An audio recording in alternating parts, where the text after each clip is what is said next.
You're listening to a 58 Ember production.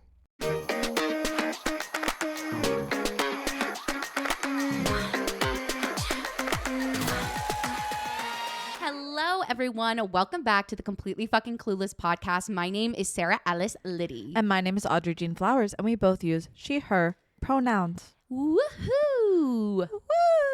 And it's the day before Valentine's Day when y'all are hearing this. I was like, wait, no, it's not. It's still January. It's still currently January, which is the longest month ever. Yeah, a little. Literally, I was like, when is payday ever going to come? Never. And it wasn't enough money, by the way. Like, I mean, it was my salary, but not enough to live my life. That is the biggest lesson I am currently learning, is that there are sirens outside of my window always, and that I just don't make enough money to live in this world. No one does. No one does. 100%. You know what? Well, some people do, but most but it's people like don't. this amount of people No, the wealth disparity in this country is bad, and it's just such an interesting like flip, you know, and I've been very privileged like my entire life to, you know, have my parents' support and everything. And now I am learning, which I think is a good thing, to be financially independent. And I'm like, holy shit, everything is so expensive. And then I'm, you know, and now I'm getting to the point where I'm like, all right. Well, then it's also like, are we entering a recession? Right. Are we already in a recession? And I think I'm just trying to learn, like, all right, what is worth spending my money? Mm-hmm. You know, like transparently, like I've been used to at this point, like going out to dinner like multiple times a week, like nice dinners, spending a lot of money on like my activities. And now it's like, oh, I need like food to live and like, you know, electricity and like all these things. I am like in a different place, but also learning a lot with my financials because, again, as we've discussed on this podcast before, I went through like a really bad depressive episode for a pretty long time. And here's the thing. You don't really care about your finances when you're that depressed. Right, because you're just trying to live. Yeah, it's like, I don't really want to make it to tomorrow. So, like, why would I save money instead of maybe bringing me something that'll, like, bring half an ounce of joy? 100%. So I'm also trying to get my finances in line. Yeah, you know, we probably should have somebody on the pod that, like, financial advisor type of vibe. I've been looking for someone. I haven't found anyone I love, but there is a book that is like for like aimed towards neurodivergent queer women talking about finance. So I do want to get that book. And do you know what it's called? I don't know the name. We can put it in the show notes. In the show notes. Yeah, because that would be a good. That could be a good thing. Yeah, I've been thinking about that for a while, y'all. Like somebody, like a financial advisor, something of that sort for the pod. But honestly, something that has changed a lot for me is, so I have a budget that I've spoken about a few times of like really trying to follow a budget. I mean, I've not succeeded very well. I am wildly out of my budget every time, but I am still tracking everything that I'm spending and categorizing it. And I have it all in a Google sheet because at least now, like, I know where I'm at, and looking at my bank account doesn't make me want to just smash my computer over the table, because like, even though I'm not following the budget, and I'm not, budgets are hard to stick to and I'm not good at it. I at least know where everything's at and I know where I stand, which like is a bigger step than you think. So even if you can't stick to the budget, start tracking things. Well, I think that's everything in life, are these like small steps, because I was thinking about something like my skin has been a little bit better. And sure, yes, I've definitely been eating a little bit. Your skin does look really good. Thank you. So I've been like struggling with my acne. Like I came on here a couple weeks ago being like, I'm completely fucking clueless about my acne. And I remember in October, I was like, all right, like, I want to try and figure out like what's going on with my acne, how I could possibly like fix this. So, you know, I started like simplifying my routines, like really just like cleansing, a good moisturizer. And, you know, I've been trying to add like a topical, like a tretinoin or a retinol in there. Haven't been as successful with those things, but have been successful with like a pretty like clean routine. But you know, I think that comes from like taking the small steps over like a different amount of months. And then also like the steps that I'm taking like in my health journey with like the semaglutide I'm on, you know, I'm eating a lot less sugar, which is like very helpful for my skin, I think. So yeah, you know, that's everything in life, you guys, is like whether it's your budget or your skin, like you have to take the small steps to get to the end point. Oh, but that sucks. I know. We were literally talking about this with our network the other day. Like we were trying to, you know, make a goal, and we were like, all right, Like it was a pretty big number. And I was like, I can't make the goal of trying to get to that number because it will never That'll just happen. mean nothing to me. Literally. And I like won't even try. Literally. I was like, no. Like it seemed too insurmountable. I was like, this is so big. Like, how is that going to happen? And like there are psychological studies behind that of like, yeah. a goal that is too conceptual or too far out of reach won't really motivate you. Right. So, and I feel like I'm starting to like learn that in my adult life. But yeah, how are you? We haven't like caught up with everybody in a while. How you doing? I am doing all right. My therapist goes on maternity leave in like a couple more weeks, and I haven't really fully figured out someone else. So wait, I love that we're talking about this because one, we talked about this in our like New Year's video, but number two, I was annihilated by Olivia yesterday. Yeah, I'm staring at you, babe. Staring at you. Annihilated by Olivia. I called them on the phone and I was saying, oh yeah, like I definitely need to talk about XYZ in therapy. And Olivia was like, babe, I was looking at your TikTok today and I was like on your like looking at the I was on your TikTok today and I was looking at the playlist that you have with like the rainbows, which is like where I put a lot of my queer-based content. And I decided to look at it after this conversation. And in one of those videos, I'm like, I have come out of therapy and I'm like, oh my God, like I need to talk about my sexuality more in therapy. And so Olivia was like, yeah, so it's been 2 years. Like, when are you going to start talking about these things in therapy? When are you going to get that new therapist that you've been saying that you want? Sarah, I'm having to get a new therapist. Get a new therapist with me. Okay. Sarah, you've been talking about this for like 2 years. I know. And then Olivia's like, you say other people in your life are going around in circles, but it looks like somebody else is going around in a circle. Annihilated me. Like, isn't that crazy? I was like, you're right, but shut up. Yes. I think with therapy it's interesting because like I will go through phases where we can start maybe working on some of the bigger things, but like I feel like I'm only now have just left a phase where like we're starting to reach the point where it's not just like every week slapping band-aids on like the hull of a ship being like, please band-aid stick. Sure. They're like, maybe we can start dealing with actual some of the wood rot as opposed to just like yeah, because you've been in crisis like intervention, and I think that's totally like normal. Like there was a time in my life where like I was going through crisis, and then I think this summer like prior to the summer, a couple months prior to the summer, and then this summer I finally like made the move where I was like, hey, like I don't even think I need therapy every week at this point because it's not proactive. And now I feel like I think I really need to find a new therapist because I'm at the point where like my day-to-day is pretty okay, like pretty stable. And now like I feel like I'm ready to like talk about more of like the intimate things. Like I was thinking about, in a couple weeks, our conversation with Elizabeth will come out, and she has this podcast called In Between Podcast, and she's in her 30s and, talks about the in-betweens in life. And in that episode, you guys will hear, she talks about why she thinks like 20 somethings should like really address some of like the traumas or deep rooted things in their lives. And honestly, that conversation just got me thinking like, holy shit, like, I'm feeling stable in the day to day, but there are like 4 or 5 like traumas, big topics or big events in my life that I'm like, I've been wanting to talk about these things for a while and I just haven't. Yeah. Well, yeah. I'm there's a part of me that like is like from our conversation, we had a conversation with the same guest who you will hear after I think this episode has come out. But she had a change of therapist that ended up being really good for her, where her therapist was also going on maternity leave. So that has made me like a bit more optimistic of like, as much as I think going through and explaining all your shit to someone is really annoying, and there's like this sort of catch up you have to do before you can actually start making any progress with someone, I think that like it won't be bad to work with someone new. Yeah. And I do think like a fresh start will be good, of like a different perspective. Yes, that's what I was talking about with Olivia, is like I just think personally, for me, I've been seeing my therapist since I was 12, which is a long time. I've seen like 7 different therapists since I was 12. So long. Like I'm almost 26. I'm turning 26 in March, you guys. So that's a long fucking time. And so I've only had this one perspective on everything. And I've also only been doing CBT and DBT based therapy for that long. And so now I'm just thinking like, I kind of need, like you said, a fresh perspective, a fresh set of eyes on my shit. Yes. To call me out on my shit, you know?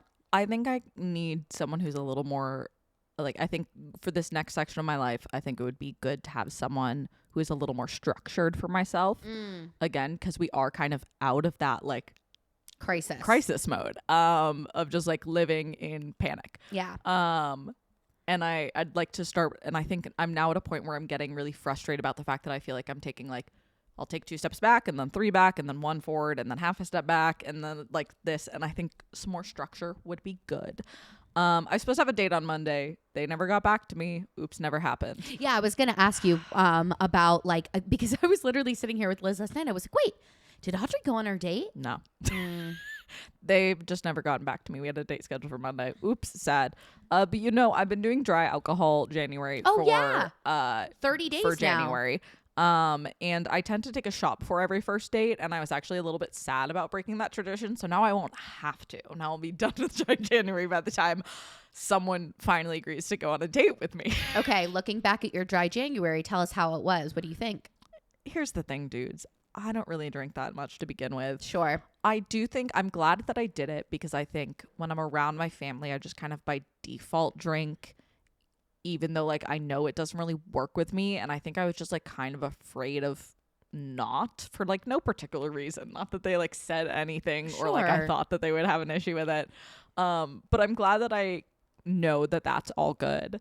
But it didn't, I didn't have like a big realization because I don't drink that much. I feel you. I don't really drink that much either anymore. And now, like, especially because it's a financial burden, I'm like very much more like aware and choosing when I want to drink. Like, for example, I'm going to brunch this Sunday. So motherfucking excited to get drunk off mimosas. But like, that's a choice. I'm like, I really want to do this instead of just like, knowing, because a lot of the time I'm like, I know that I really don't want to go out, or especially like in the winter months, and I still go and spend the money on alcohol, and then I come home and I'm just like, meh.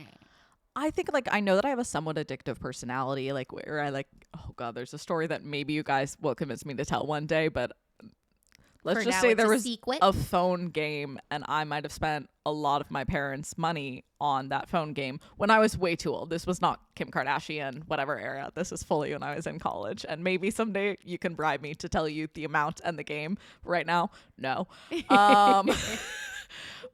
What was I saying?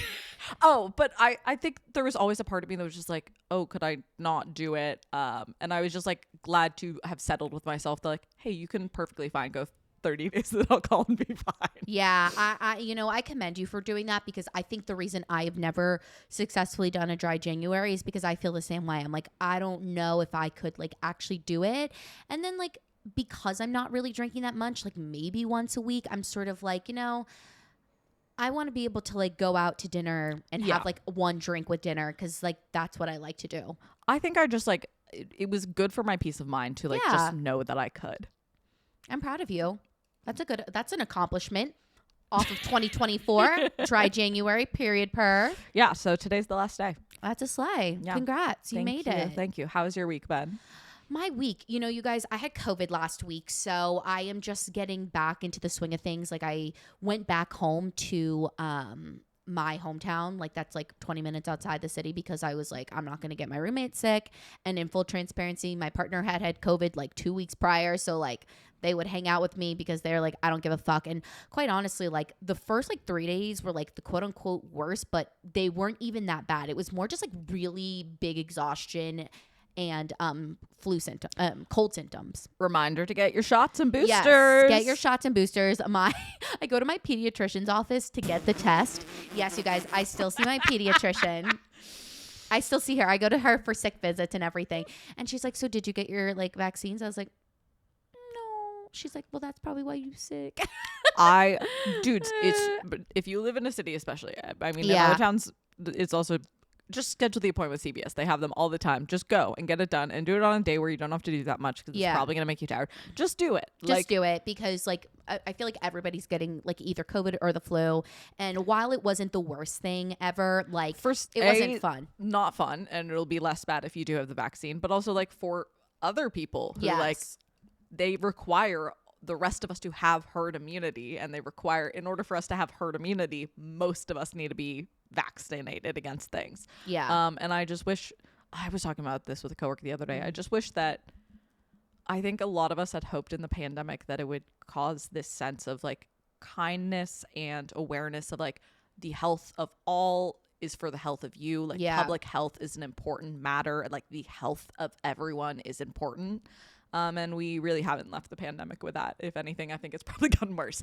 I think the nice thing is that like my job really values like the health of everybody. So once they, like I told them I had COVID, like, you know, staying at home, and like, you know, they were like, I took days off being sick, and so it feels nice, like at least to know that like my workplace like supported me in that, because you know, something that I do, like I think a lot of people do, is I started shit piling on myself. You know, I was already sick, I was already down, and then I was like, oh my gosh, like what are other people thinking about me? Like, am I good enough? Am I doing this? Am I doing that? I just have the tendency to like shit pile myself when I'm down. That's like one of the things I wrote down in my self-love stuff.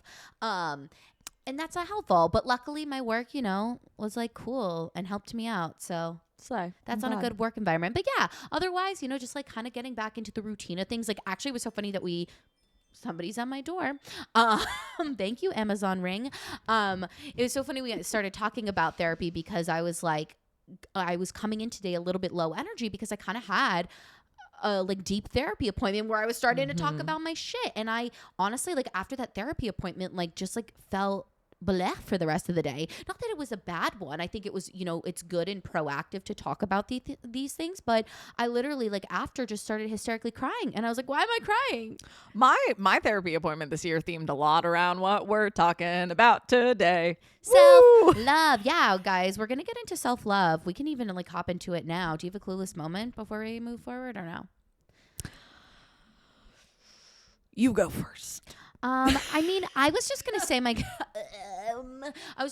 clueless moment, and I spoke about this already at the beginning, was just like financial stuff and, you know, budgeting and making these things work. I'm really gonna start like kind of like you said, what was really nice was my Chase. I need to get a credit card, number 2, but number 1 is my Chase debit account tells me how much money like I'm spending each month on like groceries, on going out and eating, on like Ubers and things like that. So I'm gonna take that information, like write it down, look at my like subscriptions and like my monthly costs, and just sort of start really thinking about like, all right, like how do I make my money last through this time and whatnot.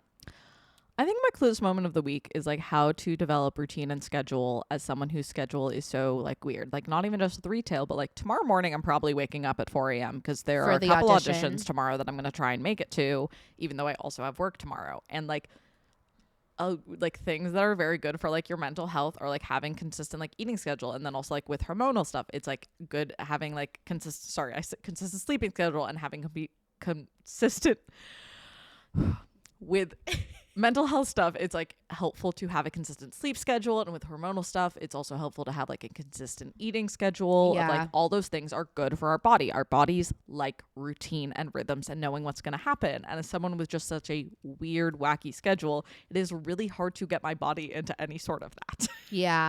And I just don't know how to do it because day to day and week to week my life is just so radically different. And I want some parameters. Yeah. I think that was like one of the hardest things for me about like the performer life is like the inconsistencies week to week. And even like still, I'm happy because next week starts like my back to office thing where every Tuesday and Thursday I will be at one of our offices. And as like maybe annoying as it is, like I know it's going to be really good for my mental health because I am currently not seeing the light of day for like a lot of days, and that's not good. In our defense, it has been, at least I know in New York, overcast for like a week and a half. Like we have not seen the sun in a week and a half, and the sun isn't supposed to come out till this weekend. And I would say like I've been in a bit of a crabby mood this past like weekish and a half. And I would say I know part of that was I'm on the second day of my period, leading up to my period. Just always my like shit goes out the door. But we just haven't seen the fucking goddamn sun, and the days are getting longer, but goddamn, oh my God, I just want to see the fucking sun. No, you're so right. It does really like affect things like that, but it just makes me sad. Yeah, it does. It makes you just feel like mehy. Like meh. And we just like, like it's pretty normal, I think, in winter to get like less sun, but like a week and a half, and it'll probably be 2 weeks by the time we reach this weekend of not a single day of having the sun out. Like it's just breaking my spirit. Yeah, 100%. I get you. I think the hardest thing sometimes is to self-motivate. I talk about it in therapy every week, and how, you know, literally every session I've had, like since they announced the back to office, I have come and said, like, I am, even though like parts of me aren't looking forward to this, like there is a bigger part of me that knows that it'll be really good for my mental health to know that 2 days a week I'm getting out of my apartment and I am going somewhere. I'm around people. I am walking, all these things. Yeah. But I feel you, and I feel for you in your situation, because I think it can be hard when things are changing week to week, day to day, all that good stuff. Yeah, and I'm figuring it out by little, but something that I like wrote down notes, and it's gonna kind of tie into what we talk about later, is like I have been really frustrated, and I wrote down within the notes struggling with other people, but I think also really struggling for myself and remembering and keeping the context of like, hey, 6 months ago you were just barely getting through the day. Right.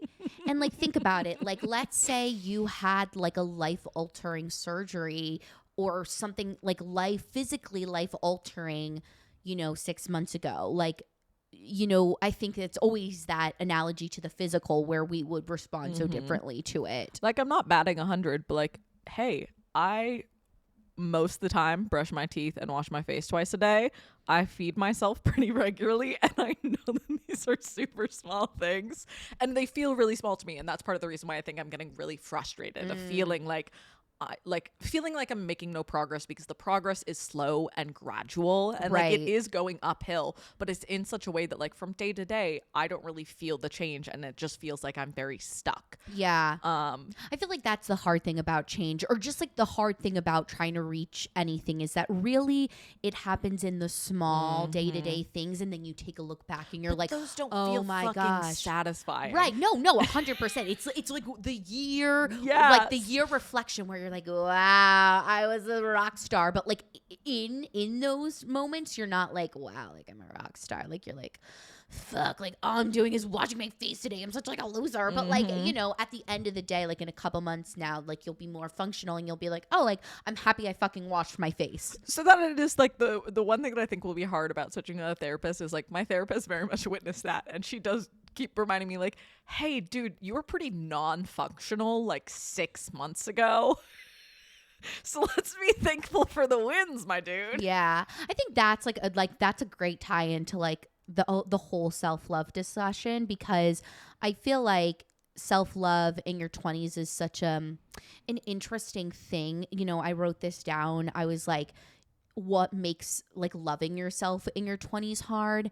And I think it's because it's the first time truly, I feel like, in your life where you're actually sort of building this relationship with yourself. Because think about it, in your teens, you know, you're going through puberty, like you're still your child self. Yeah. But I think once you're turned 20, you have all these big milestones that happen that really thrust you into adulthood. So for the first time, you're starting to actually build something with yourself. Yeah, and like you're on your own to some of them. Like I've had a lot of support from parents through college and everything, but like you're on your own for the first time. You're not like an extension of someone else. You're not an entity of someone else. Like you are on your own, and like forced to be with yourself in a way that you don't really have to be as a kid, and that like totally you shouldn't be as a kid. But I agree. Yeah, I literally last night my roommate was out for the night, and I was just like I decided to have a veg moment yesterday, and I was like, what am I gonna like do with myself? I was like, I don't know what to do with myself, you know. And eventually I found things to do, like watching Love Island, making silly little TikToks. But yeah, you're right. It's a loneliness that is very different than you're child. building a new community. Whereas totally. like when you are a child and even up through high school, again, theoretically, this is not ever an experience. There are people who have very shit families who did not provide this. Totally. But theoretically, like your family and your school and whatever, your community is already pre-existing. And in your 20s, particularly like post-grad, you're most of the time building up that community and support and everything from nothing. And we've talked about this a million times, but right. And like, let's be real, like, is that going to happen overnight? And it's simply not. But I also think what makes like loving yourself in your 20s so hard is like the self-comparison, because it's like the first time in our life where we are not like side by side with the people in our life. Like, again, if we're thinking very traditionally, like you're in middle school and then you graduate with your whole class and you go to high school, and like you guys are kind of like along the same line. And now, like, you know, after like, and let's say you go to college, like again, like you're kind of in line, and now everyone's just like all over the place. yes, there is no like there is no there's no like you're doing good because for however good you are, someone else is doing way better, and what everyone's doing is in like they're in such different quadrants that they aren't even comparable most of the time. No, I watched this TikTok yesterday, and it really put some things in perspective to me around like comparison in your 20s. And he was like, thinking about your life as like a marathon, as a run.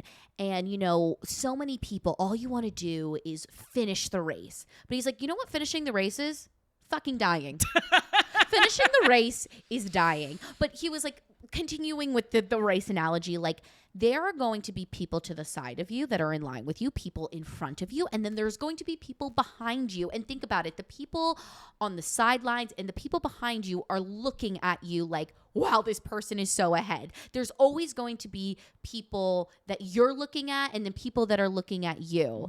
And I just thought it was such like an interesting analogy. I'll try and find the TikToks and also send it to you to put in the show notes, because I don't know, it just like gave me this perspective of like so much of your 20s is like comparing yourself so harshly to people, and then learning that you need to let that fucking go in order to like actually kind of feel like good and happy in life. Yeah. I feel like so many 30-somethings, like from this conversation that we had with Elizabeth to other 30-somethings, I feel like so many of them find this joy in that decade because they've like spent their whole 20s like looking at everything else around them, and then finally decided to say, you know what, fuck it, I'm tired of that. And I also think like with the concept of self-care, like I think that movement was probably radical when it first came around, and then it's been very co-opted and brand-ified and whatnot.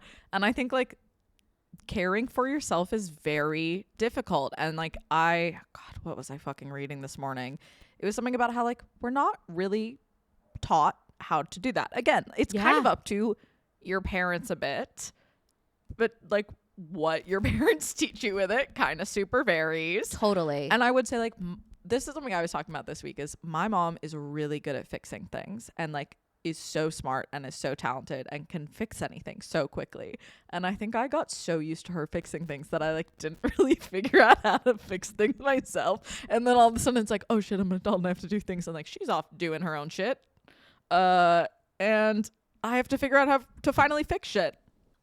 I totally relate to you on your mom fixing things, because I think I had a really similar situation with my parents, because I, you know, was so fortunate to have my parents like love and support me, and, you know, therefore and they want to help. Right. They want to help. They're your parents. They like want to make your problems go away.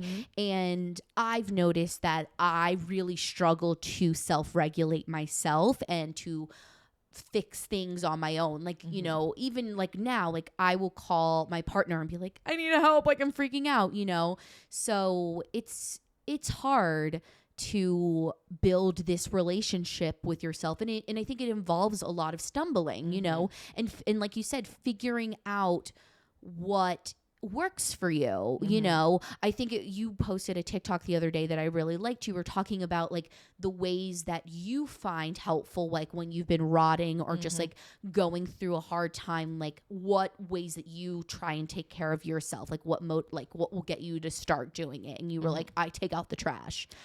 I literally I gather up all the trash in multiple trash bags, and I often don't even get it out of my apartment, but just getting all of the trash into a bag and out of my space Helps you. I feel so much better, and I like know that I can accomplish it once I've done that thing. Yeah, I feel like for me it's keeping like my room tidy. Like once I like make my bed, I like feel better, and it can like start the process of like doing other things for myself that make me feel better. But getting that initial like motivation, like again, sort of tying in somewhere between self-care and like struggling with depression, of like motivating when you don't have motivation, and like I wish I had an answer to it, and like sometimes I'm able to do it and sometimes I can't, and I wish I had an answer of a solution of that for you and for me. Like I like the other night, again, it's been a bit of a like slumpy time, and like this is where my cycle that I usually struggle a bit more with depression. And I finally, like Tuesday night or some night in the last few days, I like finally rallied, and I was like, okay, I would like this space to be clean. I don't want to be in this anymore. Yeah. And I think part of it is we've been having a lot of conversations about caring for yourself, but that was another thing that I like spoke to with my therapist a lot this year, of like, I care so much about the people in my life, but I really struggle with caring about myself. Yeah. And like not even thinking in like the loving or liking sense, like just caring for myself enough to like meet the basic requirements of like how a human should be treated. Yeah. And it's really fucking infuriating that like I just don't know how to care about myself, and I'm not sure what will convince me to care about myself. And like I definitely am starting to see little moments of it slip in. Yeah. But I think it's so infuriating of like, if you don't care about yourself, like you're spending so much energy working against yourself and sabotaging yourself, and like that's not a fun or productive way to live life. Yeah. I also think that sometimes the things that we're comfortable in, the things that we cope with that may not be as great for us, are things that feel better in the moment.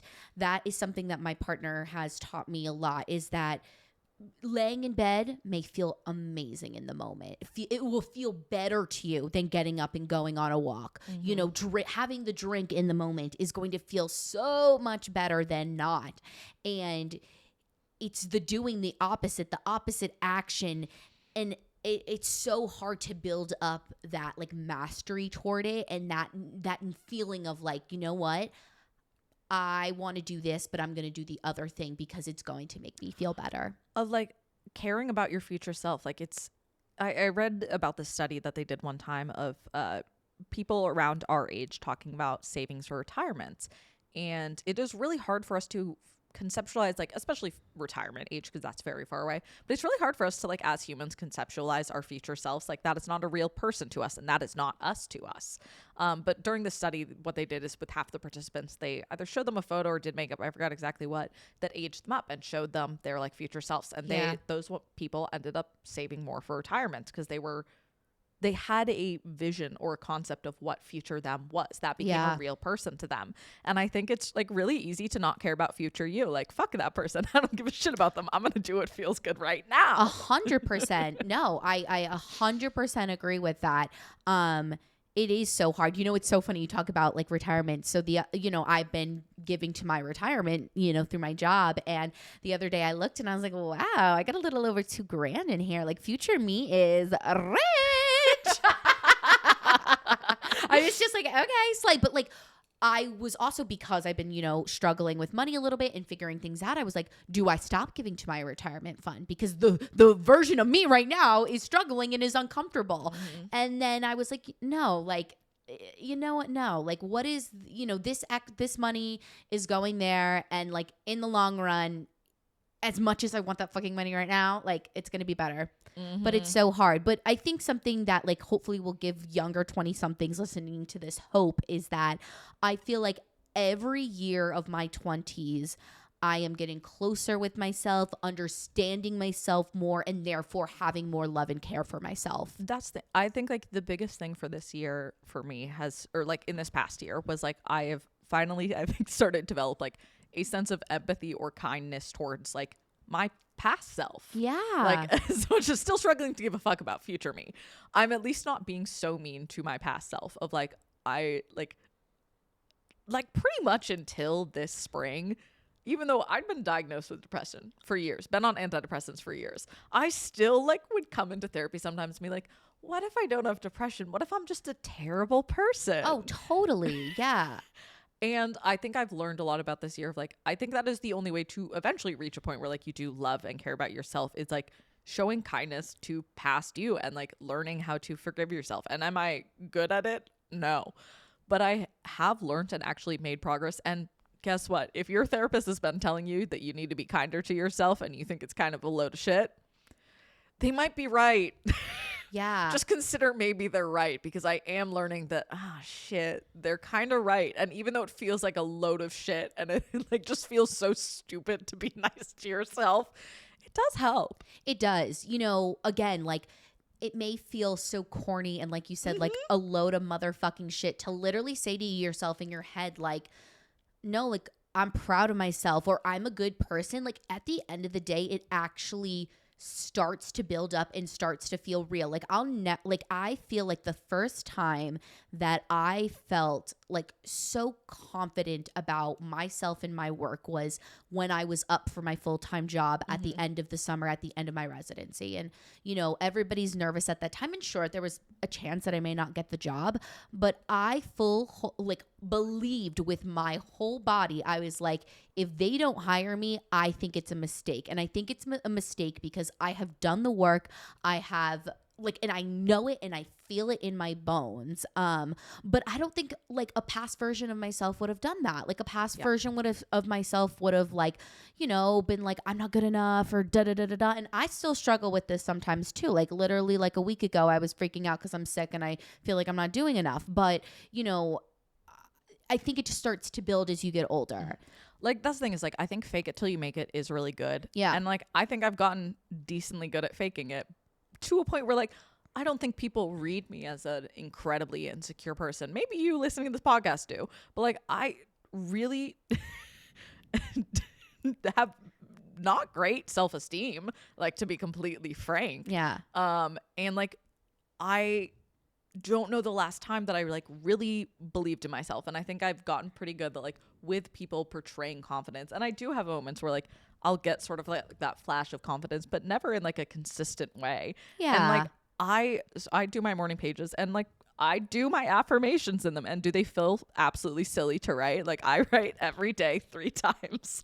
I am beautiful. I am smart. I am talented. I am good. I am kind. I am worthy of love. I am loved. And I write that 3 times. And does it feel incredibly silly? And it feels like narcissistic and it feels like really fucking full of myself. But I think little by little, it is helping. Yeah, because I think you start to believe it. You know, I have here like, how have we learned to like love ourselves or incorporate self-love? And one of the things I have here is recognizing my work in my career, in my side hustle, in my relationship, in my friendship, like recognizing when something for you is like going right. Like I look back at the last year and I'm like, I'm really proud of how my partner and I like stepped up to our relationship. I'm now really proud of myself for starting to communicate with my friends. Like I'm proud that like on a Sunday I showed up and we did 3 podcast recordings because nobody is telling us to be there or to do that or to fight for the dream. Like we are showing up there. And like, yes, it literally means like every day, like telling yourself like, you know what? I made my bed and I showed up to work today. Like that's an amazing thing that I did. And it seems so crazy. So dumb. It feels so dumb. But it's like actually like really good. Like, you know, like it is. So, and then like the other 2 things I had wrote down for where I just lost it. I think the one that's interesting is like, how do you show love to people in your life and how do you like to be shown love back? How do I show people love? Like I know something that I've picked up that is a trait that I've sort of adopted from my sister is she loves like something that she does to share love is she will share like her favorite music and TV shows. And like that's something that's very important to her. Of like I will sit down with her and like watch an anime show that isn't super my vibe, but like she gets so excited showing me, and like we send music. My sister and I send memes to each other back and forth a lot. Yeah, I love sending people TikTok. Like I think that's how I show love a little bit is like when I see a TikTok and I think about you and I like send it to you. Or like I know like something that she does is And like I think a lot of people in my family do, and I think it's a common thing to do. We're not this special for doing this, but like when she sees like a little something that reminds her of someone, like, and if it's like small and cheap, like buying it for them. Of like, I one time found these really weird seafood chips, maybe not weird, but I don't like seafood. And I got them for my sister because I was like, I think you could maybe really like these. And were they like $1.25? Yeah, but like it made me really happy to give those to her. Yeah. I love finding things that like remind me of people and giving them to them, or taking a picture and like being like, hey, this reminds me of you. I think that's like a nice thing because you know that somebody's been like thinking about you. I know something that like I've realized means a lot to me, and I think I've probably knew this for most of my life. Like I find it hurtful when people don't reply with no explanation, and like that used to just like make me really anxious in high school. And like I used to be the type of person who, when I get a text, immediately replied, and I didn't understand people who didn't operate like that. And I like, there very much is space for it. Like I've gone through times where I'm not really great at replying, and I very much do still have space for that, but I've learned to like, that is something that really makes me feel like someone doesn't care about me, is if like I keep reaching out for plans and like they're not very good at responding back. And like there are some friendships where I'm like reaching a point where I'm like, okay, I either need to converse with them and be like, hey, this is how this is making me feel, or I need to like maybe reassess like our friendship. And like I like, something that my family really does is about like cooking. Like that is a lot of like sharing love of like, my friend Aislinn and I, we do dinner together like every other week, and we cook for each other and we go to each other's place. And like my mom's best friend, who I've always sort of called an aunt, like I didn't see her for my birthday, but she sent my sister and I a bunch of chocolate chip pumpkin bread, and like that, like chocolate chip pumpkin bread has like so many memories with her. And like now, so my grandmother for Christmas every year, wow, I'm gonna start crying, guys, sorry in advance, would make us lemon bread, and it was treasured. We would keep it in the freezer. We would all fight of like, because back in the day when we were younger, we'd all get our individual loaves, but now we got a loaf as a family. We would all kind of fight, and my sister was actually really sad when I stopped being vegan, because when I was vegan I couldn't eat it, so there was more for her, and I wasn't vegan anymore. That You're meant like, an additional person to fight with it some over. of that. But I made them for her service last year to give out to friends and family, and I made them again this Christmas. My family didn't get any, but all the other families did. We ran out of time anyway, but like that was something that like felt really important to me, and like I don't know how important it was to them. I mean, one of the families I gave it to is my brother and his husband, who had never received it from my grandmother before. We hadn't spent Christmas together in 17 years, but like that felt so like I was giving them like a little piece of my heart. Yeah. I think for me, like I really love, it's so funny because I've always like thought of my love language as physical touch. And it's just because I enjoy having sex with the person I love. And I do. I don't know I why do. that made me laugh. But I think as I get older, I'm realizing my love languages are more like words of affirmation and like actually like receiving gifts. Like I feel a lot of love when people give me something that they've like thought about for me, or like when somebody, like there's nothing in the world that I love more than like a card from somebody and somebody telling me how like they feel about me. And like actually that kind of like makes sense, because usually for people's birthdays, like I tend to like text them first before posting on social media. Actually, if you're one of my friends and you've realized I haven't posted for you on social media for birthday, it's because I don't really post on many I'm done. I'm not doing it it anymore. We're out of focus, but it's because my focus is not on posting for your birthday. I'd rather just like tell you on a text or through a card that like I love you and I value you than post it on social media. But yeah, that I feel like that makes sense. Another thing that I think like in your 20s with self-love is like learning boundaries and learning to say no. I think as I get older and my like, you know, habits change, like you kind of talked about like not wanting to go out as much, and I feel like I'm in that era of my life a little bit too, and sometimes I feel guilty about it, but knowing that saying no to like the friend that wants to go out, I know that that's better than being like yes and then being miserable the whole time. Yeah. Just like learning to respect yourself and your boundaries and like what you want. Which is hard, my dude. It is, because I think especially in college, it's like, you know, it's a little bit going along with the crowd. And I think that's also like in high school and middle school. Oh, Liz just walked in. And it scared me so much. You didn't hear her? No. Oh, I did. Hello.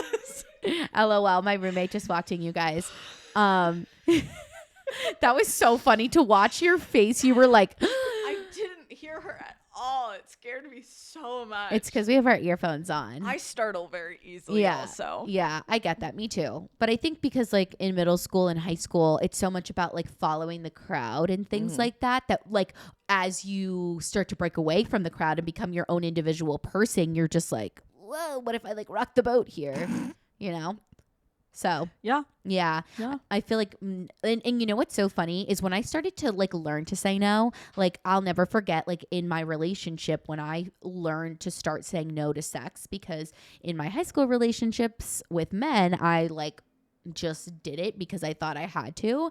And then I reached a point in my current relationship where it was like, no, like we do not have sex when you do not want to have sex. Like, but that was like a foreign concept to me at the time, which is crazy. But I would overexert my no. Like I'd say no all the time. I'd be like, no, I don't want to, no. And it was almost just because like I had this power for the first time. Yeah. And like, you know, so if like, I feel like that also happens sometimes with like going out or whatever. Like I'll be like, whoa, like I have this power. Like I could say no.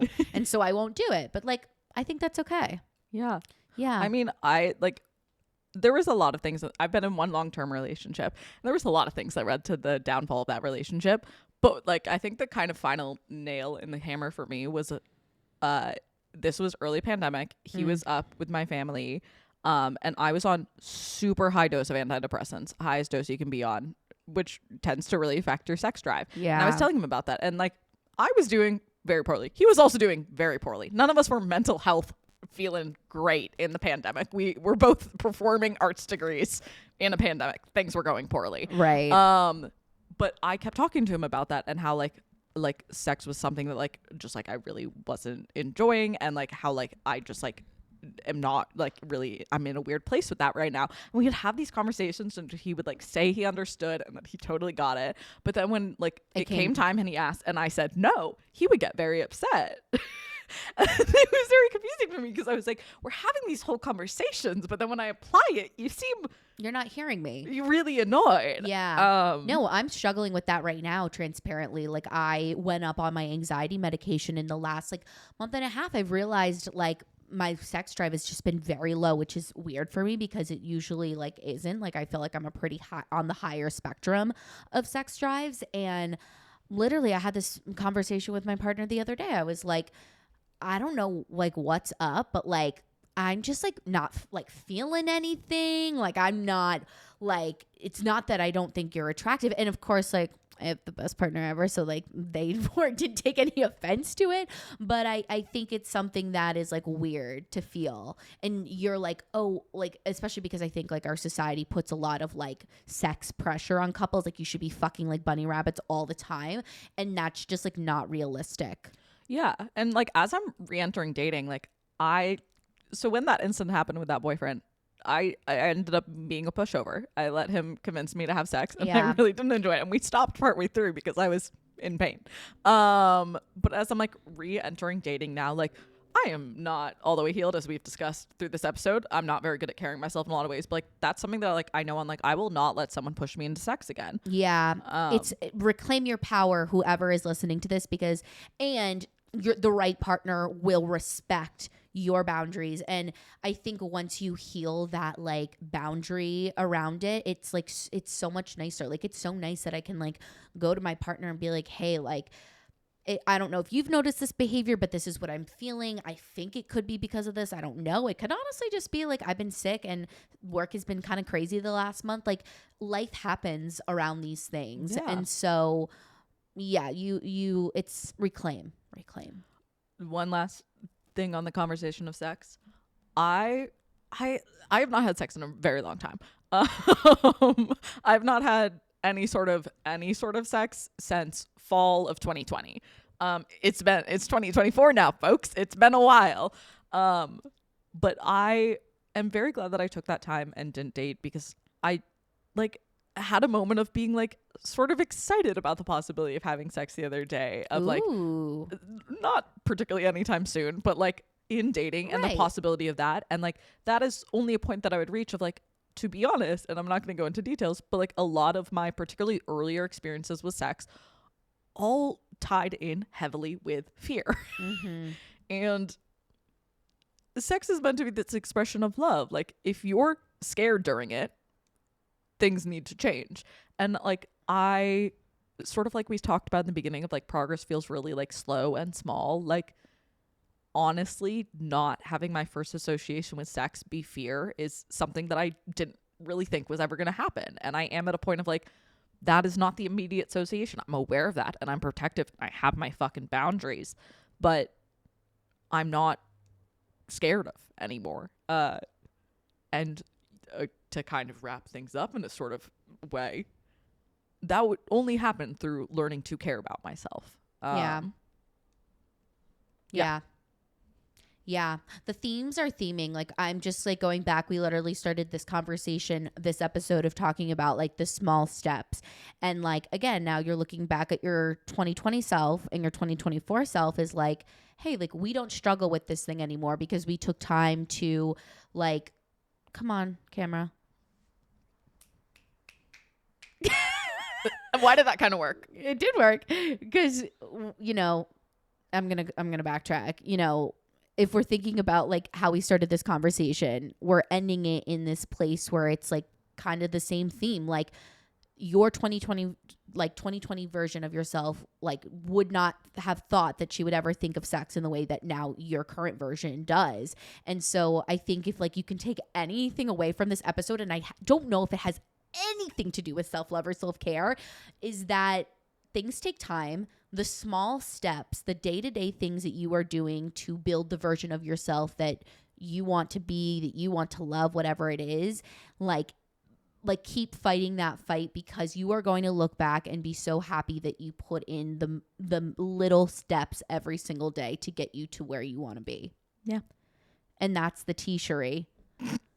That's a reference to our college. It is. I say it all the time. I know. Though. I think it's so funny. It's a niche reference. It's such a niche reference. And you know what? Cherie, I forget. What's her last name? Bauer. Cherie Bauer. Okay, I was going to say icon. Bowser, but that's not it. Cherie Bauer. She has love for herself. You were going to say Bowser for some reason. I knew you were going to say Bowser. She was an icon. She was a legend. She is a legend. She is. She's not dead. She's not. At least I don't think so. No. Cheetah Rivera is, though. I know. Rip. Cheetah. Rip. Okay, well, if you want to find us, you can find us on TikTok and YouTube at Completely FCKING Clueless. And you can find us on Instagram at Completely Fucking Clueless. We love you guys. We hope you have an amazing Tuesday, an amazing week, and don't forget to be motherfucking clueless. And if you can't love yourself, how the hell you're supposed to love anybody else? Can I get an amen? Amen! Bye.